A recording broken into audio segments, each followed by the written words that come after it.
à tous et bienvenue dans cette dernière vidéo d'optique géométrique. Aujourd'hui, on va voir quelques applications pour tester les connaissances qu'on a vues tout au long des vidéos précédentes. Cette fois-ci, on ne va pas appliquer sur tableau. Je vais vous montrer la série bêta et comment déchiffrer le corrigé de la série bêta pour que vous puissiez le faire vous-même. C'est parti. On va essayer de faire quelques exercices. On va essayer d'en faire le plus possible, bien que ce ne soit pas évident.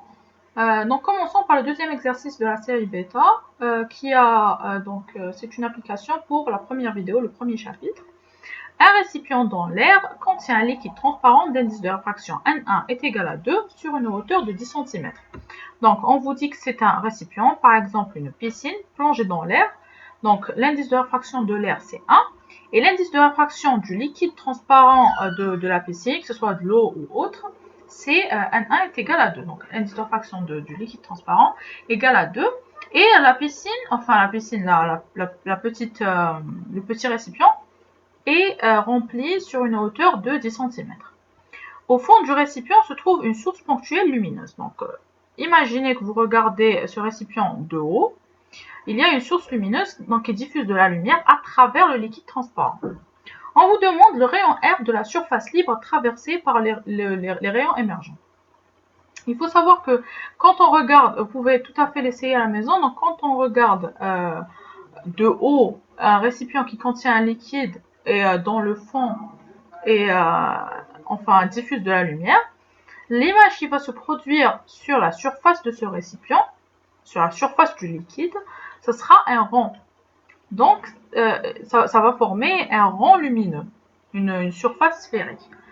Donc, la question c'est de trouver R, donc le rayon de cette sphère qui va se former à la surface du liquide. On va voir le corriger tout de suite. Donc, pour commencer, il faut bien lire la question. On vous dit que le rayon lumineux va d'abord se propager à travers le liquide, puis à travers l'air. Donc, il passe de l'indice de réfraction 2 à l'indice de réfraction 1. Il passe de l'indice de réfraction le plus grand à l'indice de réfraction le plus petit. Voici une petite schématisation du récipient avec le liquide transparent. Donc, c'est un récipient contenant un liquide sur une hauteur de 10 cm. Ce récipient, il contient une source lumineuse au fond qui va diffuser de la lumière. Donc, je vous ai dit que si on regarde la surface du liquide de haut, on va voir une lumière, on va voir une sphère de lumière qui va se former à la surface. Et on nous a demandé le rayon de cette sphère. Si on se rappelle bien ce qu'on a fait lors de la première vidéo, si on passe de l'indice de réfraction le plus grand à l'indice de réfraction le plus petit, il y a un angle limite au-delà duquel le rayon lumineux ne sera plus réfracté, il sera réfléchi. C'est l'angle limite lambda. Donc c'est un angle I, au-delà duquel mon rayon, si je dépasse cet angle, mon rayon il sera directement réfléchi, donc du même côté que l'angle incident. Dans ce cas, qu'est-ce qu'on a fait? On est allé chercher cet angle lambda qui correspond à un rayon émergent de 90 degrés, donc appliqué sur le dioptre. Si vous vous souvenez bien, donc l'angle limite lambda qui correspond à un angle incident, donc à un I, il a un angle émergent R qui est de 90 degrés par rapport à la normale qui est ici. Donc c'est un angle de 90 degrés appliqué sur le dioptre.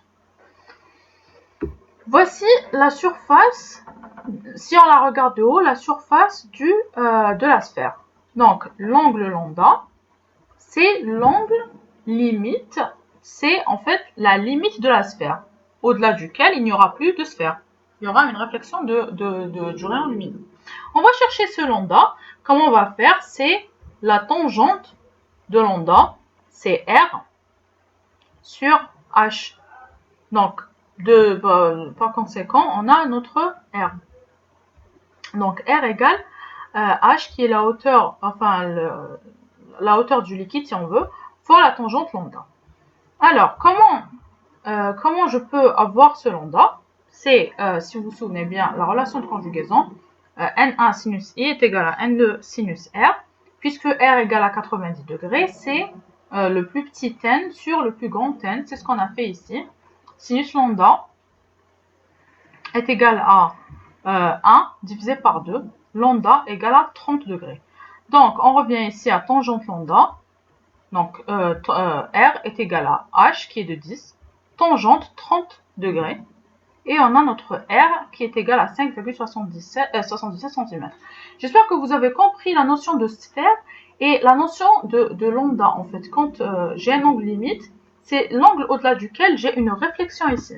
Donc j'ai une réflexion de l'angle du rayon incident. Donc il n'y aura plus de sphère. C'est la limite de la sphère. Ce lambda, c'est la limite de la sphère. Et par conséquent, je peux trouver R par la tangente lambda. Voilà. Donc voilà pour le premier exercice, on passe au deuxième. On passe au deuxième exercice, toujours concernant la première vidéo.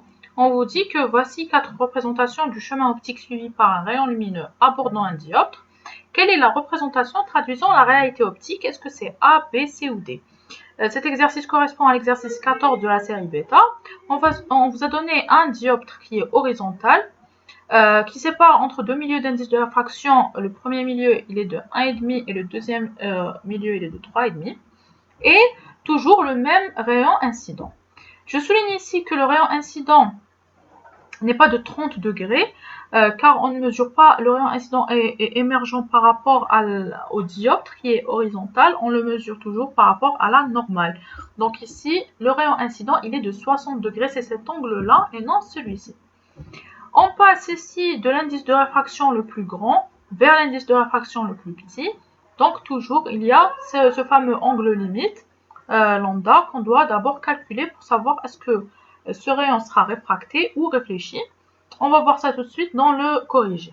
Première étape donc pour le corrigé, c'est de calculer l'angle limite lambda pour savoir est-ce que le rayon sera réfléchi ou réfracté. Toujours prenez note que le rayon incident, il n'est pas de 30 degrés, mais de 60 degrés, toujours par rapport à la normale. Donc, sinus lambda, avec toujours la même loi, c'est la relation de conjugaison. N1 sinus lambda égale N2 sinus R. Donc, sinus lambda égale le plus petit indice de réfraction que divise le plus grand indice de réfraction. Donc, sinus lambda, c'est 1,5 divisé par 3,5. Donc, lambda, on va trouver 25,37 degrés.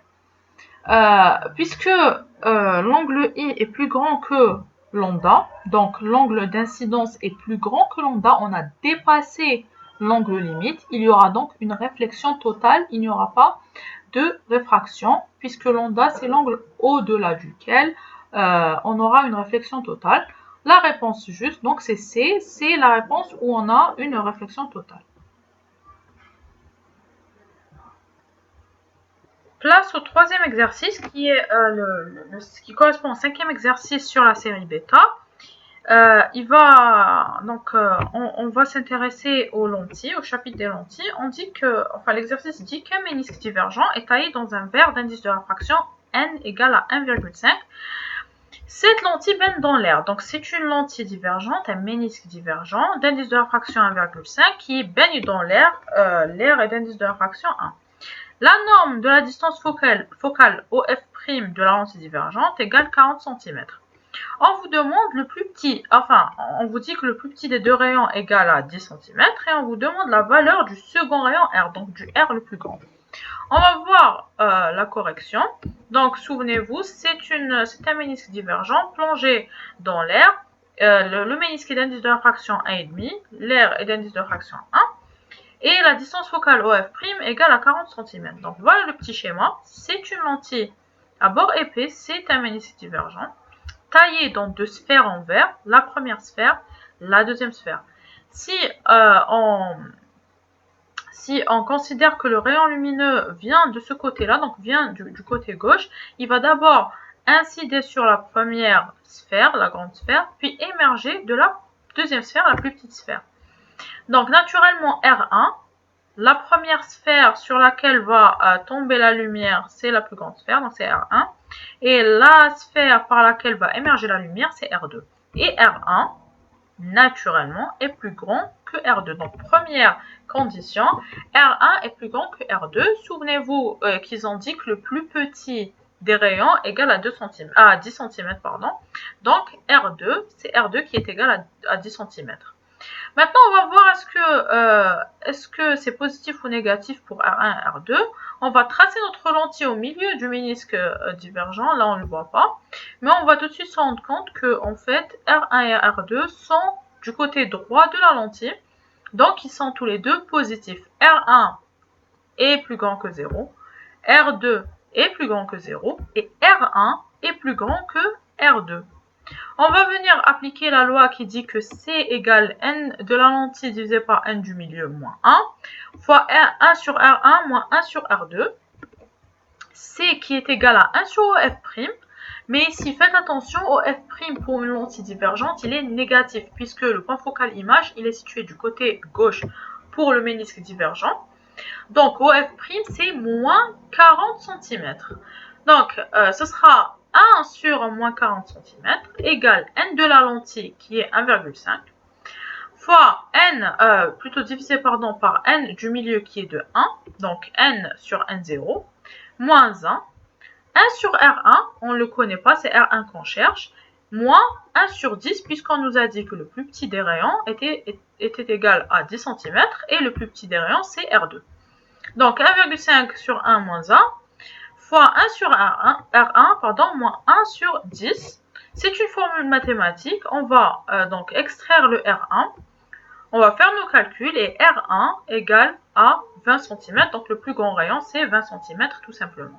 Souvenez-vous que cette règle n'est applicable que pour les ménisques, où c'est important de définir quel est le plus grand rayon, quel est le plus petit rayon. Est-ce qu'ils sont négatifs, est-ce qu'ils sont positifs? Si c'était une autre lentille, par exemple une biconcave ou une biconvexe, on aurait juste à voir la condition, est-ce que R1 et R2 sont positifs ou négatifs, peu importe si R1 est plus grand que R2 ou R2 plus grand que R1. On enchaîne avec le 7e exercice de la série bêta qui dit qu'une lentille convergente donne d'un objet virtuel situé sur son plan focal image une image située soit sur le plan focal image, plan focal objet, à l'infini, où toutes les réponses sont fausses. Donc c'est une lentille convergente qui donne d'un objet virtuel situé exactement sur le plan focal image. En fait, il donne quelle image? On va voir sur le corrigé. Donc voilà, pour le corrigé de l'exercice 7, il faut faire une petite schématisation, comme je vous l'ai montré pour la deuxième vidéo qui était sur les lentilles. Il y a une schématisation bien précise pour chaque cas. Si vous voulez la prendre, c'est bien. Sinon, vous serez obligé de schématiser le jour de l'examen. Donc, c'est un objet, donc voilà l'objet qui est virtuel, il est situé exactement sur le plan focal de l'image d'une lentille à bord mince, donc d'une lentille convergente. On vous dit quelle image va en résulter. Premier rayon, c'est le rayon qui passe c'est le rayon perpendiculaire à la lentille, il passe toujours par F'. Deuxième rayon, c'est un rayon qui passe par l'objet et qui passe par le centre optique O. Donc, comme on le voit ici, les deux rayons vont se croiser à un point ici. Toujours, comme je l'ai dit, l'image du point qui est situé sur la ligne, sur la normale de la lentille, son image c'est toujours sur la normale de la lentille. Donc là voilà, l'image A' du point A. Et l'image B', c'est le croisement des deux lignes. Donc ça sera ici, c'est une image qui est droite. Elle est plus petite que l'objet et elle est surtout réelle puisqu'elle est dans son milieu, dans le milieu image. C'est une image réelle, droite et plus petite. Donc c'est la réponse D, toutes les réponses sont fausses. Donc voici un cas que vous pouvez rajouter aux autres cas de la deuxième vidéo. Le cas d'un objet situé sur le plan focal sur le point focal image d'une lentille convergente, il va donner une image qui est plus petite, elle est droite et surtout elle est réelle. Place à un exercice sur l'œil. Donc, c'est l'exercice 8 de la série bêta. Un œil hémétrope. Hémétrope pour E pour normal. Donc, un œil hémétrope, en accommodant, augmente sa vergence maximum de 4 dioptries. La distance de l'œil à son punctum proximum OPP est 2. Donc, on vous dit qu'un œil hémétrope, donc c'est un œil qui a un champ visuel qui est normal entre moins l'infini et moins 25 cm. En accommodant, il augmente sa vergence de 4 dioptries. Cette phrase, vous allez beaucoup la retrouver dans les exercices. Ça veut dire que son amplitude d'accommodation, le A, égale à 4 dioptries. On vous demande le OPP de cet œil. Donc, on va voir sur le corrigé tout-dessus. Donc, on peut s'en douter, hein, puisque c'est un œil hémétrope, le OPP est situé à moins 25 cm. Mais pour s'exercer, on va donc calculer. On vous a dit qu'il augmente son amplitude, il augmente sa vergence de 4 dioptries, c'est-à-dire que l'amplitude d'accommodation A est de 4 dioptries. C'est un œil hémétrope, donc c'est un œil normal. Son OPR est à moins l'infini. Puisque l'amplitude d'accommodation A est égale à 1 sur OPR moins 1 sur OPP, puisque l'OPR c'est moins l'infini, donc cette valeur donc, est égale à 0, donc OPP est égal à moins 1 sur A. Donc, moins 1 sur 4, ici il n'y a pas de O, hein, c'est moins 1 sur A, moins 1 sur l'amplitude d'accommodation, OPP égale à 0, moins 0,25 mètres, donc c'est moins 25 cm comme on pouvait s'y attendre. C'est un œil hémétrope. On va clôturer cette séance d'application en optique géométrique par un exercice sur le microscope qui correspond à l'exercice 23 de la série bêta. Donc, soit un microscope utilisé par un individu hémétrope, c'est-à-dire que son PP est à 25 cm. C'est un individu qui a un œil sain. Placé au foyer image de l'oculaire pour observer sans accommoder l'image A'B'. C'est-à-dire que l'oculaire, enfin F' de l'oculaire, donc le point focal image de l'oculaire, il est placé sur l'œil directement, donc la petite distance A n'existe pas, est égale à 0. Donc, il va observer sans accommoder, c'est-à-dire que l'image finale est déjetée vers l'infini, une image A'B' d'un objet AB situé à 1,5 cm avant le centre optique O1. Donc, l'objet est situé à 1,5 cm du centre de l'objectif. Donc, la distance 1,5, c'est une distance qui sera négative. Donc, enfin, le nombre il sera en négatif puisque tout ce qui est à gauche est négatif et tout ce qui est à droite est positif. La distance focale de l'oculaire vaut 4 cm. Donc la deuxième lentille, sa distance focale est égale à 4 cm. Pardon, et le grossissement commercial de tout le microscope égale à 120. La taille de l'image intermédiaire A1B1, donc l'image qui va se former à travers l'objectif, est 4 fois plus grande que l'objet AB. Donc l'image intermédiaire est 4 fois plus grande que l'objet. On vous demande la distance O1, O2, donc la distance qui existe entre les deux centres optiques, entre le centre de l'objectif et le centre de l'oculaire. Donc voilà un petit schéma de tout ce qu'on a dit. Donc un œil hémétrope, c'est-à-dire que son PR est à l'infini, comme l'image finale de l'objet finalement. OPP est égal à moins 25 cm. L'œil, donc on a dit que le point focal image de l'oculaire est appliqué sur l'œil, donc la petite distance A est égale à 0. Au 1A, la distance qu'il y a entre l'objectif et l'objet est égale à moins 1,5 cm, donc la distance, donc c'est en négatif, puisque c'est à gauche. Donc, on va observer une image sans accommoder, c'est-à-dire que l'image finale est à l'infini. Le grossissement commercial est de 120 et enfin, la distance focale de l'oculaire est de 4 cm.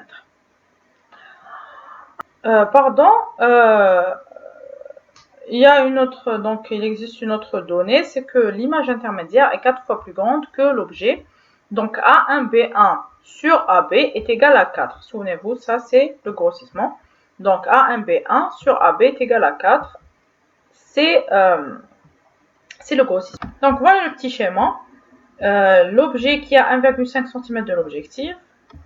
Le point focal image de l'oculaire qui est appliqué sur l'œil.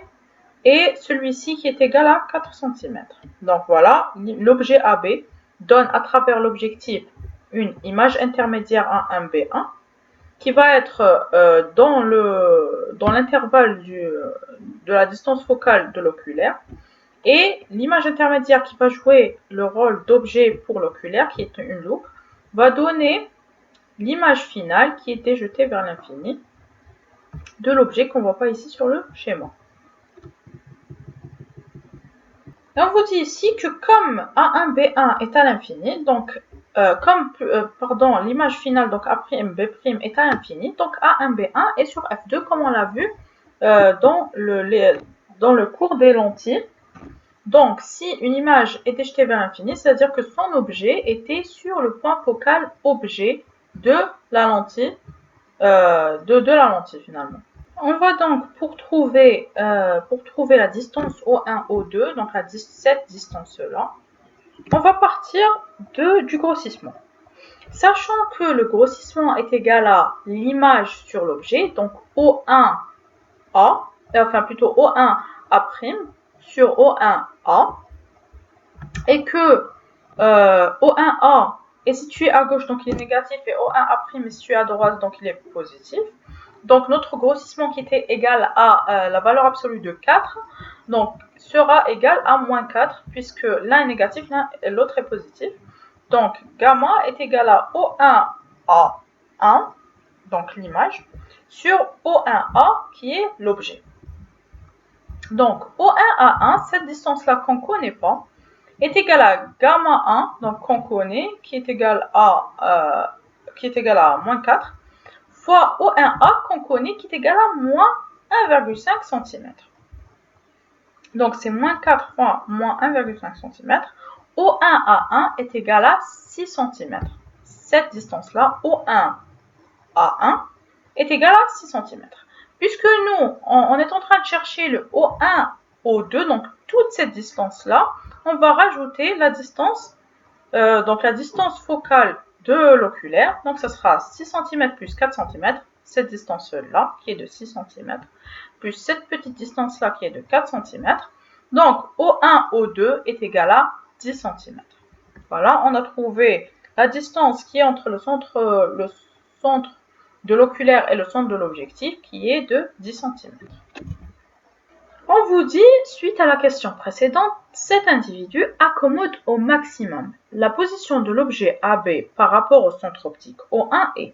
Donc cette fois-ci, ils ont changé la position de l'objet pour que l'image soit sur le OPP. Donc l'individu va accommoder au maximum, c'est-à-dire que l'image qui sera formée à travers le microscope sera sur l'OPP. On vous demande où est-ce que sera positionné l'objet pour que cette image soit sur l'OPP. On va voir ça tout de suite sur le corrigé. Donc voilà, l'œil accommode au maximum, donc l'image A'B' est au PP, c'est-à-dire elle est à 25 cm. Elle est à 25 cm de l'œil, donc elle est exactement sur le PP. Pareil, le petit schéma qui n'a pas changé, donc 10 cm entre O1 et O2, 25 cm entre l'œil et l'image finale, donc puisque l'œil accommode au maximum. La seule chose qui est changée, c'est la position de l'objet AB, puisqu'il n'est plus à 1,5 cm de l'objectif. Il a changé de position pour donner une image sur le PP. Pareil, la petite formule, on a un objet AB. À travers l'objectif, il va donner une image intermédiaire A1, B1, cette fois-ci qui n'est pas directement sur F2, puisque l'image n'est pas à l'infini. Cette image intermédiaire A1-B1 va jouer le rôle d'un objet pour l'oculaire et va donner une image finale A2', B2', on va l'appeler, puisque c'est une nouvelle image, donc A2', B2', qui est exactement sur le PP, puisque la personne accommode au maximum pour la voir. Pour trouver la distance O1A, donc cette distance-là, c'est cette distance-là qu'on cherche, on va partir de la relation de conjugaison. 1 sur O2 F2 est égal à 1 sur O2 A2' moins 1 sur O2 A1. Donc voici la relation de conjugaison. 1 sur la distance focale est égal à 1 sur l'image moins 1 sur l'objet. Nous, ce qu'on cherche, c'est d'abord la distance O2 A1. Donc suivez bien, vous allez voir où est-ce qu'on veut en venir. Donc 1 sur O2A1 est égal à 1 sur O2A', O2A2', moins 1 sur O2F2. Nous, c'est cette distance-là qu'on cherche, donc on va l'extraire de la relation de conjugaison. Ne vous inquiétez pas, ici, bon, il n'a pas écrit la relation de conjugaison, mais c'est 1 sur O2F2' égal à 1 sur O2A', A2', moins 1 sur O2A1. Donc, 1 sur O2A1 est égal à 1 sur moins 21. Pourquoi 1 sur moins 21? Puisque cette distance-là égale toute cette distance qui est de 25 cm de l'œil jusqu'à l'image finale, moins le 4 cm de la distance focale de l'oculaire. On aura moins 21 cm, puisque c'est à gauche de l'œil, moins 1 sur 4. Pourquoi 4? Puisque c'est la distance focale de l'oculaire. On aura O2A', O2A1, ici on cherche, qui sera de moins 3,36 cm. Donc cette petite distance-là est de moins 3,36 cm, toujours par rapport à l'oculaire. Ensuite, nous, ce qu'on cherche, c'est la distance entre l'objectif et l'objet, toujours via la relation de conjugaison. 1 sur O1F'1, 1 sur la distance focale de l'objectif, est égal à 1 sur O1A, donc 1 sur l'image, qui est l'image intermédiaire formée par l'objectif, moins 1 sur l'objet, O1A. Donc 1 sur O1F'1, c'est la relation de conjugaison, mais cette fois-ci par rapport à l'objectif, est égal à 1 sur O1A1 moins 1 sur O1A. O1A1, cette distance-là, puisque nous savons que toute cette distance égale à 10 cm. On l'a calculé pour l'énoncé précédent. Donc, c'est 10 cm moins cette petite distance qu'on vient de calculer, donc moins 3,36 cm. On aura la distance O1A1. Donc, O1A1 est égal à 6,64 cm par rapport à l'objectif. 1 sur O1A, c'est ce qu'on cherche nous, cette petite distance-là, entre le centre focal de l'objectif et l'objet. 1 sur O1A est égal à 1 sur O1A1, cette distance, on l'a calculée, c'est 6,64 cm, moins 1 sur O1F'1.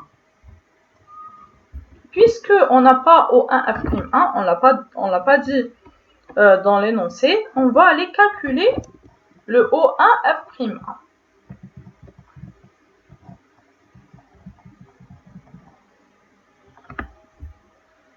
Pour le calculer, on va revenir à l'énoncé précédent où on avait O1A est égal à moins 1,5 cm, souvenez-vous. Pareil, avec la relation de conjugaison, 1 sur O1F'1 est égal à 1 sur O1A1 moins 1 sur O1A, pardon. Donc, la distance focale est égale à 1 sur 6 cm, qui est la distance O1A1. Il faut juste revenir à l'énoncé précédent. Vous allez voir que la distance est de 6 cm, moins la distance du centre focal de l'objectif sur la distance du centre focal de l'objectif, entre le centre focal de l'objectif et l'objet. Donc, O1F'1 est égal à 1,2 cm. À la fin, on vient juste appliquer cette loi-là. Donc, 1 sur 6,64 moins 1 sur 1,2 cm, ça donnera O1A, qui est de moins 1,46 cm. Je sais que c'est un peu compliqué, mais on va récapituler. Premièrement, on a utilisé la relation de conjugaison par rapport à l'oculaire pour trouver cette distance-là. Après l'avoir trouvée, on a trouvé cette distance. Donc, on a fait 10 cm qui est la distance O1, O2, moins cette petite distance-là qu'on avait trouvée. Une fois qu'on a trouvé ça, on est allé appliquer la relation de conjugaison par rapport à l'objectif pour trouver cette distance qui est demandée dans l'énoncé. On nous demande la distance entre l'objectif et l'objet. Puisque nous n'avions pas cette distance O1F1', on est reparti au premier énoncé. On a appliqué la relation de conjugaison toujours, mais pour un objet qui est situé à 1,5 cm et pour une image intermédiaire située ici sur F2, donc à 4 cm de l'oculaire. Par la suite, on a trouvé O1F'1 et enfin, grâce à la relation de conjugaison, on a trouvé la distance O1A, donc de l'objet, pour que l'image soit exactement sur le PP. Enfin, on vous demande, suite aux deux questions précédentes, la latitude de mise au point. Je vous avais promis la dernière fois de faire un exercice sur la latitude de mise au point. Eh bien, voici l'exercice. Les deux énoncés qu'on a vus, c'était pour trouver à la fin la latitude de mise au point. On va voir tout de suite pour le corriger. Donc, voilà la latitude de mise au point, question 25. La latitude de mise au point pour un microscope, c'est la position de l'objet pour que l'image soit au PR, moins la position de l'objet pour que l'image soit au PP.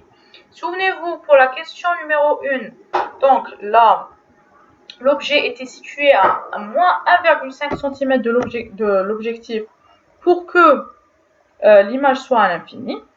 Et grâce à l'énoncé 2, on a vu que l'objet était situé à moins 1,45 cm de l'objectif pour que l'image soit au PP. Donc on a les deux données.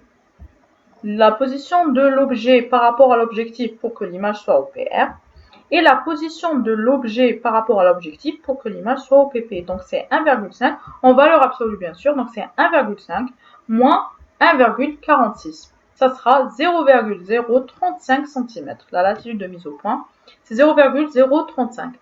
Donc voilà pour le microscope, c'est pas difficile, mais il n'y a pas de loi précise. Il faut suivre plusieurs étapes pour enfin arriver à la latitude de mise au point. Il n'y a pas de loi précise pour le microscope comme pour la loupe. Comme vous devez vous en rendre compte, on n'a pas vu d'exercice sur la loupe. Il faut savoir que les exercices sur la loupe sont rares et même s'ils sont présents, ils sont très faciles. J'aimerais aussi rajouter qu'on n'a pas fait un chapitre pour l'optique, on n'a pas fait le prisme, mais c'est un chapitre très simple. Les lois des lames en face parallèle s'appliquent aussi au prisme, sauf que à la fin, le rayon émergent n'est pas perpendiculaire, plutôt n'est pas parallèle, pardon, au rayon incident. Donc voilà, c'est la seule différence entre les lames en face parallèle et le prisme. Donc voilà, comme ça on clôturera le chapitre optique géométrique. Je vous souhaite bon courage et à la prochaine, Inch'Allah.